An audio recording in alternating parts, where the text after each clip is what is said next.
nako aborder question ya liboso nako banda nango ezali ya ba exploit diplomatique oyo RDC eza kosala nano silité tozo kende kaka tozo kende ba exploit diplomatique ezo kende tozo évoluer. Moi je pense que saison oyo eza saison diplomatique ya RDC bazo beta masolo ya RDC partout na monde mobimba masolo ya RDC eza ko betama. On parle de mon pays na ba média nyonso occidentaux o nazolanda lisolo ya RDC ezo zangate. C'est tout ce que nous on a cherché dans ce pays depuis la nuit des temps. Ya ko vanda pe na télévision ozo landa pe bazo beta masolo ya pays na yo na ba chaîne ya Europe, ya Amérique, ya Asie partout atana ki chinois bazo beta masolo ya RDC na ba langue na bango ata ozo kate mais moni drapeau ya pays na bino ba afficher yango na journal. Et donc et ça la biso plaisir ne niveau haut Tshisekedi amemi mboka na biso et comme na niveau ya kolobisa ba grande puissance nyonso ba journaliste ba grand média ya monde ba komi lelo concentré na RDC et surtout na makambo Kagame eko sala lisusu makambo susu na vie ekomaka pona bien na biso net agression ya est toujours déplorer le fait que to perdre bande kobele o bakufi na agression wana makila ba congolais etangi toza ko déplorer toujours regretter na liwa ya bande ko na biso wana tout ça ba massacre o ba connaître kuna. Mais sinon na côté mususu agression ya Rwanda oyo je crois que eza ya suka agression ya Rwanda eza suka ya Kagame yangoyo amesana ko agresser Congo amesana ko sala makambo ya mabe na Congo ko boma na Congo. Mais cette fois-ci je pense que c'est la dernière togomona susu Kagame te ndena mesana ko bisabino Kagame o bozomona vous le verrez plus jamais. Kabila que vous voyez vous ne le verrez plus jamais. Nanga même nanga là nanga que vous voyez là vous ne le verrez plus jamais dans ce pays. Naba bêtise wana so bokomona nanga aza congolais nanga repenti dans muso balimbisi au nom de la paix. Je ne sais pas comment ça sera, je ne décide pas, mais en tant que congolais on ne sait pas politique mboka na biso e moko balukaka au mona jo mususu pas ono au nom de la paix bande nyonso wana bazonga na mboka tout ça.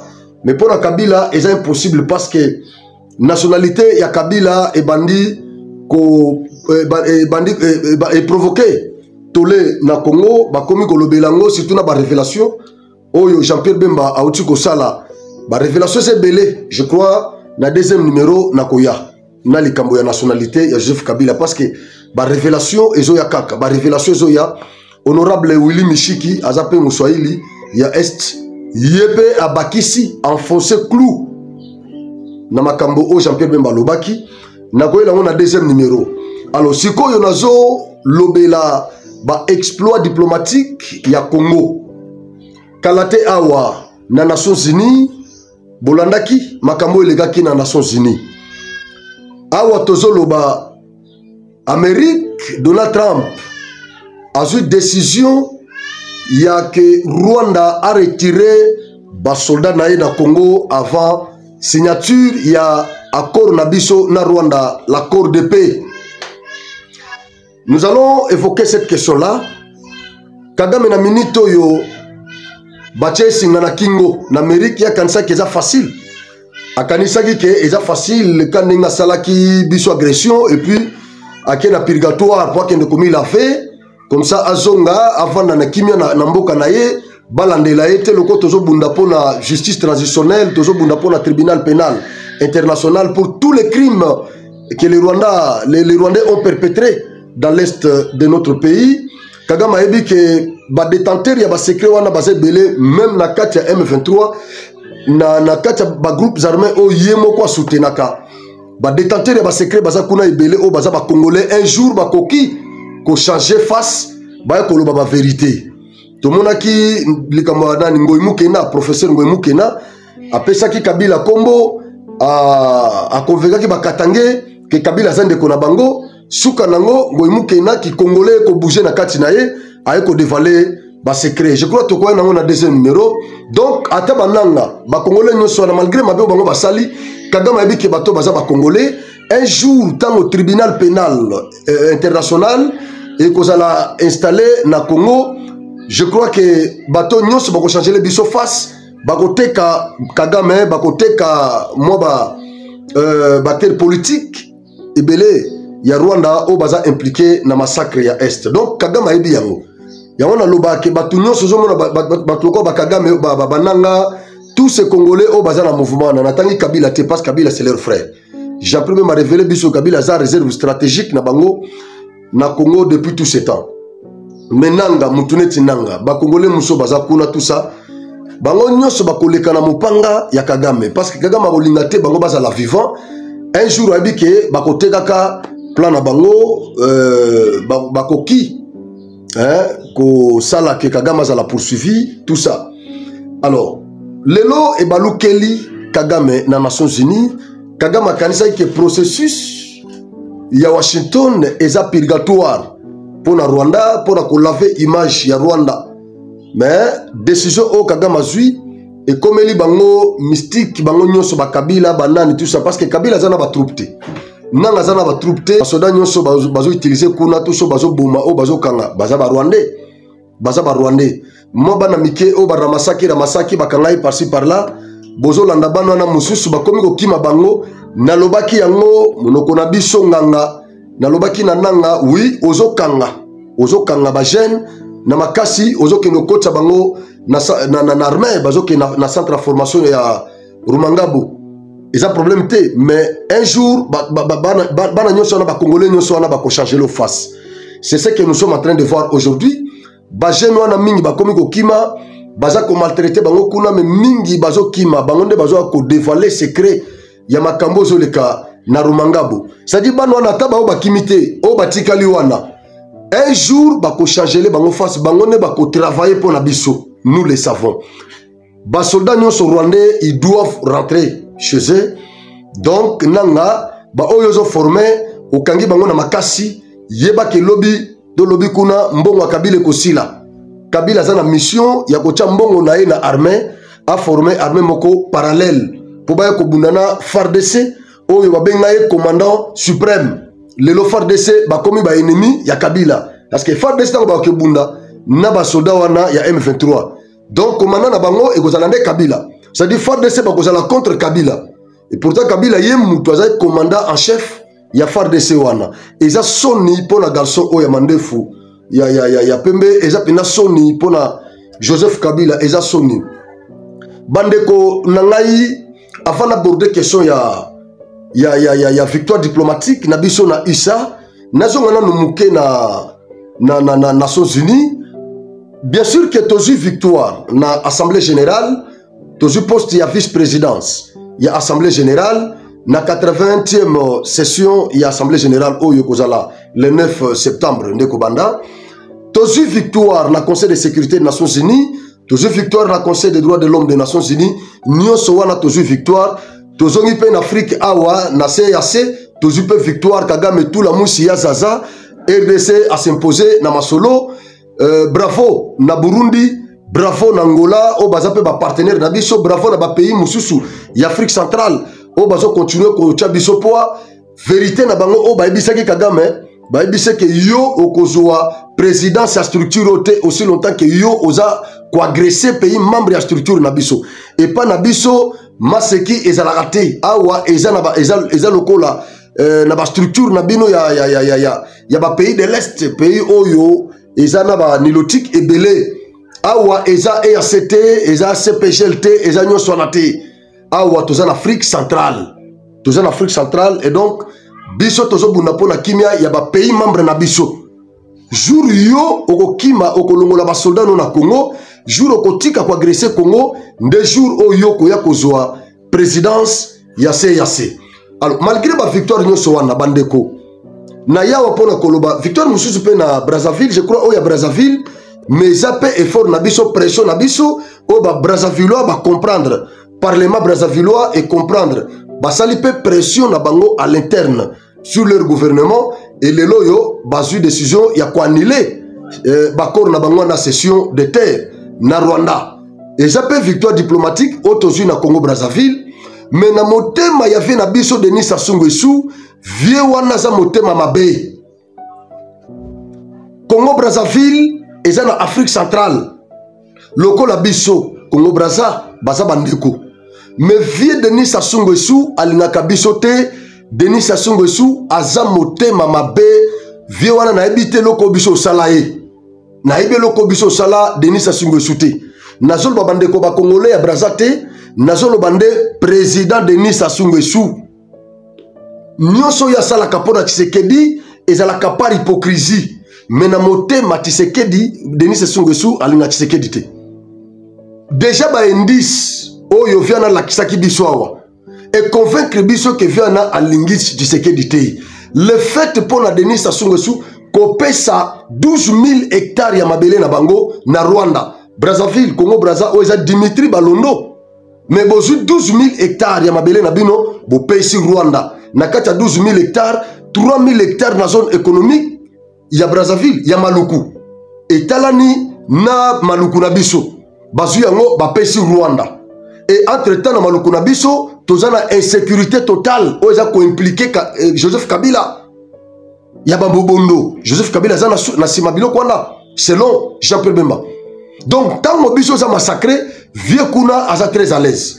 Gloire à Dieu parce que Brazzaville quand même bayokaki bazu décision yako ça la pression na Denis Sassou Nguesso suka nango ayeko résilier contrat na ba corps na Rwanda ba corps diabolique na Rwanda sous prétexte que Rwanda a respecté clause yako banda ko valoriser ba fonds wana te na 2020 et 2024. Le quoi Rwanda a valorisé fonds wana te, voilà ba profiter na clause wana pour ba résilier nini. Mais eloko siko oyo ngana ekolobela awa contre vieux Denis Sassou Nguesso eza nini. Vous pouvez imaginer que Denis Sassou Nguesso parmi ba pays oyo ba voté RDCT na conseil de sécurité des Nations Unies comme membre non permanent, Brazzaville azana kati. Brazzaville azana kati. Donc vieux Denis Sassou Nguesso aboyi kopesa biso voix yaba Brazzavillois yaba Congolais ya Brazzaville. O baza ba frère na biso. O baza ba ndeko. Biso toza na histoire na Congo Brazza. Mais Denis Sassou Nguesso aboyi kopesa biso voix yaba ndeko na biso ya Brazza. Denis Sassou Nguesso na conseil de sécurité des Nations Unies d'assemblée générale parce que ba membre wana bazalaki élu l'assemblée générale. Alors Brazzaville lokola moko ya ba membre ya assemblée générale aboyi ko voter biso. Eza Brazzaville, eza Rwanda toko comprendre. Eza Uganda toko comprendre. Eza Kenya peut toko comprendre parce que Ruto aza pire petit ya Museveni na Kagame. A voté biso te toyebi que Ruto alingane ba Congolais te. Prévenez que M23 oyo ba créer na M23 te na AFC yananga ba créer yango na Kenya. Donc apesi bango espace, apesi bango mabele pour ba créer un mouvement terroriste. Bokotangela ngai création à cash. Création à cash c'était un mouvement politique. C'était un mouvement politique et yeko bunda pona koza pouvoir pe bazu pouvoir. Président Kenyatta Uhuru aya na cérémonie d'investiture, il y a chef de l'État la biso Félix Antoine Tshisekedi. Et c'est différent na AFC yananga. C'est un mouvement terroriste ba créer yango po ba yako boma ba Congolais. Mais avec la bénédiction, il y a William Ruto. Donc Ruto alingaka biso te. Azaki na nous vice-président. Ruto a tenu ba propos moko désobligeant à l'endroit il y a ba Congolais. J'avais fait une émission je crois en 2021. Nataka Ruto Mabe, Azaki vice-président devant les opérateurs économiques kenyans. Ruto finga biso ba Congolais baza ba danseur. Et wana Kenyatta Uhuru azo préparé ko tinde la biso ba soda Kenya baya ko soutenir biso na début d'agression. Ruto a s'opposé à l'initiative wana.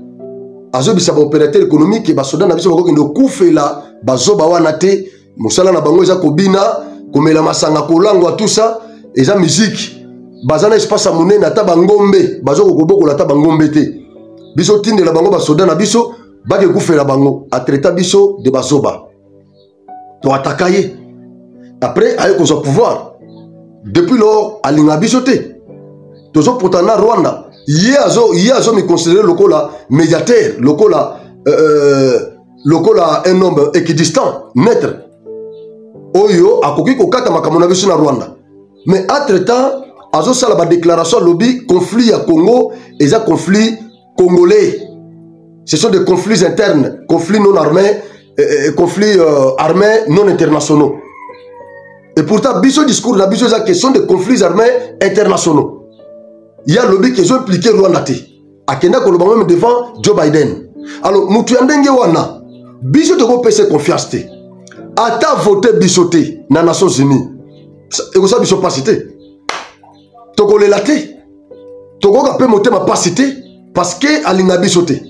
Mutuloko Museveni toyebi Museveni aza bifas ata voté bisoté et kosala biso pasité Rwanda n'en parlons même pas mais vie na biso Denis Sassou Nguesso ya ye kosala biso pasi parce que ye ba relation na biso diplomatique na Congo Brazza eza obo fixe bien que nase azoli la biso mais biso na ngambo toyebi ke ba relation na biso na bango eza malamu tout ça na conflicté ba Brazzaville bakoya na kin biso ke ne pas la bango problème ngo ezate mais le fait ya komona vieux Denis Sassou Nguesso na place oyo RDC aza besoin na lisungi ya Congo Brazzaville na place oyo toza besoin na voix ya Congo Brazzaville poto kwese adversaire na biso Kagame a se retirer na mboka na biso Congo ezala pe na kimia vieux Denis Sassou Nguesso aboyi ko voter biso Vieux Denis Sassou Nguesso a boy ko voter biso. Vieux Denis Sassou Nguesso en d'autres termes alingi bitumba et continuer na Congo, alingi ba Congolais ba continuer ko kufa. C'est ça ce que Vieux a fait. C'est que Vieux Denis Sassou Nguesso aza en connivence na Kagame o aza ko boma biso na est. C'est tout ce que nous pouvons retenir parce que tant banda osala makelele awa. Tango Vieux azo initiative yako cédé na Rwanda 12 000 hectares ya mabele na bango tomata na créneau to ataka bango to ataka vie ba Brazzaville mususu ba inconscient o ba comprendre kité ba bana osatake na biso makambo na bino eteli biso te o biso mais tango indela kabino boyaka na kini problème ezate chaku libanga so ekangi kombe chaku yoko segate parce que yo poza na mapapu yo po pumbwaka toza biso nyonso awa en Afrique bobi qu'Afrique eza mboka barando bobi qu'Afrique eza mboka ya opposition armée et non armée ba mindele ta musu basi ba leka ba étape wana mais pas na biso ezali Denis Sassou Nguesso combien ba opposants za na bango kuna alors jour bino bokoka ke biso to soutenir bato bazo sala opposition pour pas déstabiliser pays wana je crois que vous comprendre boko traiter biso de mauvais té mais si quand on a besoin vieux Denis bon banda to bandi banda bazo agresser biso tozo senga ba sanctionner Rwanda vieux Denis alingaka te aloba lobango na France 24 yazala contre sanction contre le Rwanda mais il est incapable ya ko senga na Rwanda alongola ba soda na Congo azaki ne capable ya ko senga na Afrique ba remplacer na place ya Jean Lorenzo comme médiateur ya Union africaine pour y a jouer médiation entre biso na Rwanda et qui pouvait accepter to telemela yango médiation ngo bande kena na Togo combien de fois bo mona Tshisekedi ya kuna Tshisekedi ezaki na confiance na Jean Lorenzo yango moni Kagame akima mais na Togo Félix peut to senga ye afongola nzela Togo pampamba te parce que mutu na Togo aza pile mutu ya Kagame donc toti Kagame basala biloko ba osala et reste que Fati a fongoli nzela mususu na Washington. C'est ce que nous soutenons. Alors bandeko na Washington Donald Trump a changé face. Qu'est-ce qui a fait que Donald Trump a changé face? Pas plus tard que la semaine passée, média moko américain balancé documentaire moko na réseaux sociaux. Il y a une enquête bango basalaki na makambo salima na RDC awa. basali révélation pour clouer Kagame. Ils ont prouvé que Kagame c'est lui qui nous agresse. Bas soldats ya Kagame bangonde ba constituer M23. M23 est une coquille vide. Bah ils ont constitué na ba militaire rwandais. Bazo filmer bango na ndenge bazo kota. Bon, la question que nous devons nous poser, bandeko na bazu ba image wana wapi? Yango bino bandeko ya Goma bandeko muso banda ko menacer MONUSCO tout. Na ibisaka bino tawana. Na ibisaka bino tawana botika MONUSCO wana zala. MONUSCO wana andori ya nyoso zo sala o toko ko accuser ye tout ça. MONUSCO eza témoin gênant ya Kagame ya Rwanda. Rwanda alingaka présence à MONUSCO na est wana te. Parce que batona baza bambeli mino mibale. Les loyaux va comprendre que la RDC est dans les bons. Diplomatie nabiso est convaincre batunyoso. Tozongi siko na ONU parce que MONUSCO est un bras séculier. Ya ONU est un net MINUSCA na Centrafrique. Baza ba témoin gênant. Ya Kagame. On y a comprendre que to convaincre le monde mobimba. To continuer la structure des Nations Unies. Nous sommes représentés là-bas. Nous sommes quand ta nyonso yo MONUSCO zaki kuna babana pe ko filmer bango baza équipé. Bazana ba drone, baza pena ba drone kamikaze, ils ont tout.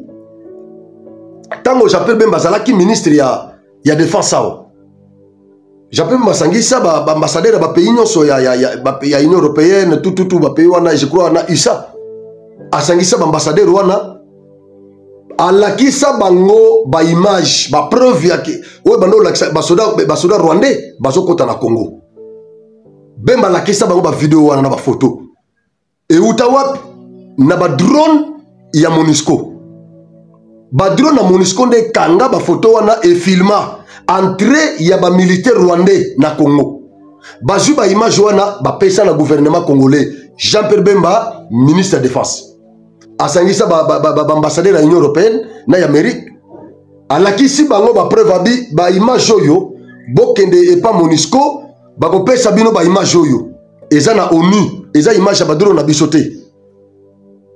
Alors, ba image nyonso wana le long de servir médias américains wana pour na kosala documentaire contre le Rwanda. Vous comprenez? Pour na kosala documentaire contre le Rwanda. Ba image belé au moment na documentaire wana. Eza na ONU. C'est-à-dire ils ont déjà toutes les preuves il y a que Kagame yende muto so agressé Congo. Azo batama na sima M23. C'est déjà une victoire pour nous. Alors, tant que les médias ont lancé documentaire, tozu yango to bandi corrélé yango.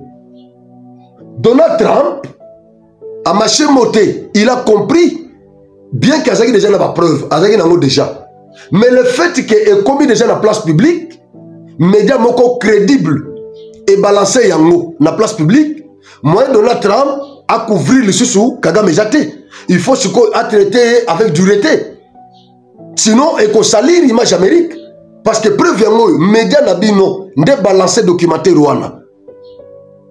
Et là, qui si noir sur blanc, que Kagame nde a agressé Congo, basoda na ende bango basali M23. Donald Trump a eu décision. Toko signé mon bakor wana, bakor bilatéraux, bakor multilatéraux, ça sera pour les 15. Yama oyu. Mais la condition sine qua non pour le Rwanda, avant qu'on signe bakor wana, le Rwanda doit retirer impérativement basoda naye na Congo. Et ça a été toujours la demande de la RDC.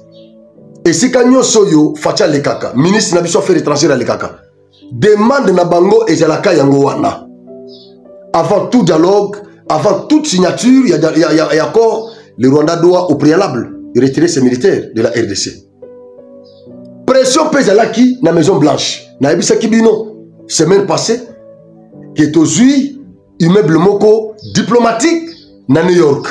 Donc diplomatie na biso na minito et en dehors ambassade na biso za kuna sikoyo ministère des affaires étrangères ba installer tozui immeuble diplomatique et sika ministre des affaires étrangères à cause de temps en temps il sera là-bas tosengaki na madame azala na Congo te azala kuna na New York esika ba siège ya Nations Unies ya structure wana ya Nations Unies ezali madame azala kuna de temps en temps akutanaka na bango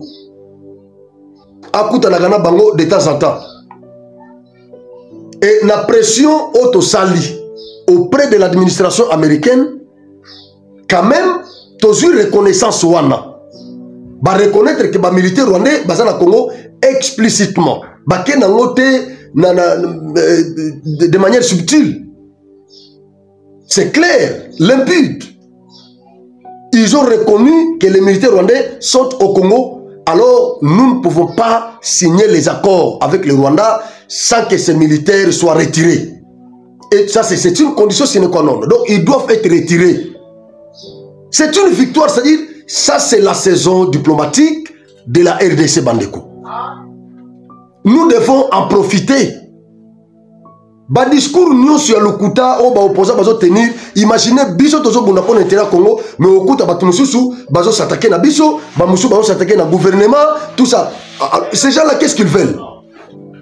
Balingini. J'ai vu j'appelle même Asali ba déclaration sur Asali, ba Congolais presque non sur 100% ba Congolais, je peux dire 99%. Ba applaudir, j'appelle même ba ça content et les a réveillé presque politicien belé comme on emboîté pas Jean-Pierre Bemba. Aujourd'hui dans tous les médias on parle de Jean-Pierre Bemba.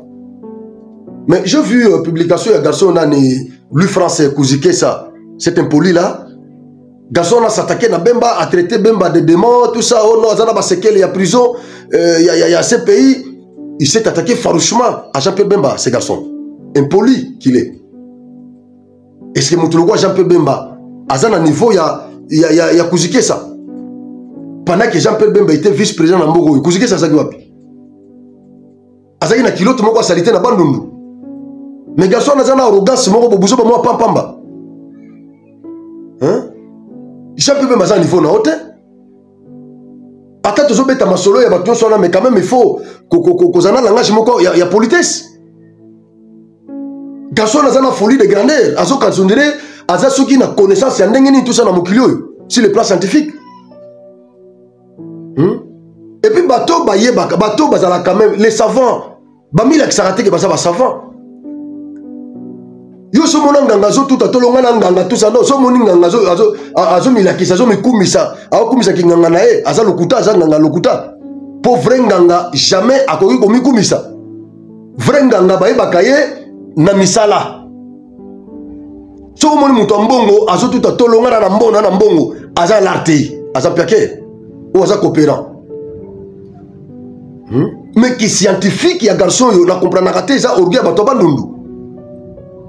Donc bato ba melama ite na mboko yo pona Louis France. Yo sakana Jean-Pierre Bemba yo ni va Jean-Pierre Bemba. Wa ni va Jean-Pierre Bemba te. Sur tous les plans aux niveau yo zana no wana Olive Lembe nde muto alesaka yo. Olive Lembe ne muto asala konenga loko za impoli bake ko pona parce que za impoli po bana ko manquer respect na ba grand prêtre ya mbogo yo. Petit moi pampamba.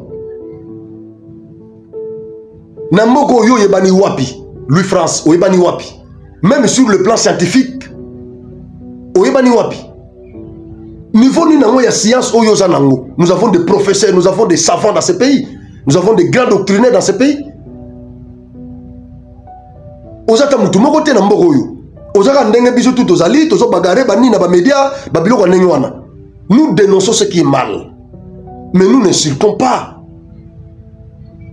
Tu ne vas pas me voir moi un jour en train d'insulter un homme élevé en dignité.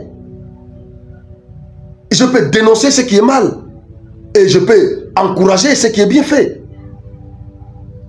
Mais vous avez une politesse si vous voyez, vous allez comprendre que vous avez un kindoki na bandu novo ya na isasa. Batu nyonso o bazo contredire Jean-Pierre Bemba parce que ça part dans tous les sens. Olivier Kamita tu na koye la épée. Nalandi réaction Olivier Kamitatu. Na koye na vidéo na koche la bino comme ça na ko répondre Olivier Kamitatu. Tous ces gens, ils n'ont aucune leçon, alors aucune à nous donner. Ils n'en ont pas. Ils n'en ont pas. Ce que Kamita tout fait pour Katumbi, il l'a fait pour Mbemba dans ce pays. Et donc, nous sommes derrière Jean-Pierre Bemba. Ce que Jean-Pierre Bemba a fait doit avoir le soutien de tous les Congolais, tous les patriotes. Nous devons soutenir Jean-Pierre Bemba. Devons le soutenir. Ce que Monique, Kouzike, ça, ce Monique Jean-Pierre Bemba, a lobby Mabé. Yaka a rencontré Jean-Pierre Bemba. N'a pas moyen naïe. Ou y'a pas moyen de défense pour défendre Kabila parce que naïe que tu roules pour Kabila. Y'a qu'un argument monsieur au contraire là où Jean-Pierre a avancé. Yébi sabisono papa Kabila comme on est-elle, maman Kabila comme on est-elle, Kabila botama place-t-elle, yéla biso argument en contraire là où Jean-Pierre a lobby. Mais tous ces gens là qui s'attaquent à Jean-Pierre Bemba, mingi bazo traité des démons. Oh azana ba sekele à ce pays. Mais ils vont traiter de Moukala Tshisekedi. C'est toujours ça. Monsieur va traiter de Eneye aligné Kabila te. Mais na bango nyonso o ba s'attaquer na Jean-Pierre Bemba. Na moni ata mutu moko te. Oyo avancé argument contraire. Aïna ba preuve na plateau de télévision pour contredire nango oyo Jean-Pierre Bemba lobby. Eza la Senko, eza la batu ya Katumbi ensemble, eza la batu ya Kabila. Ata mon côté, je dis bien à mon côté, au moins moni à brandir ma preuve contraire, na au Jean-Pierre à brandir. Azati. Et donc, nous retenons tous ensemble que ce que Jean-Pierre Bemba a dit sur Kabila, sur Katumbi, sur la Senko est vrai. Est vrai. Jusqu'à ce que Moko Nabino a koyana ma preuve contraire, mettez au monde ou le bas qui sort. À Kosaki, ou tu considères le sujet de caution. Mais aussi longtemps que, à ta preuve, au contraire, les athées, n'a Jean-Pierre Bemba lobby, tu dois retenir qu'ils ont fait. Ingeta.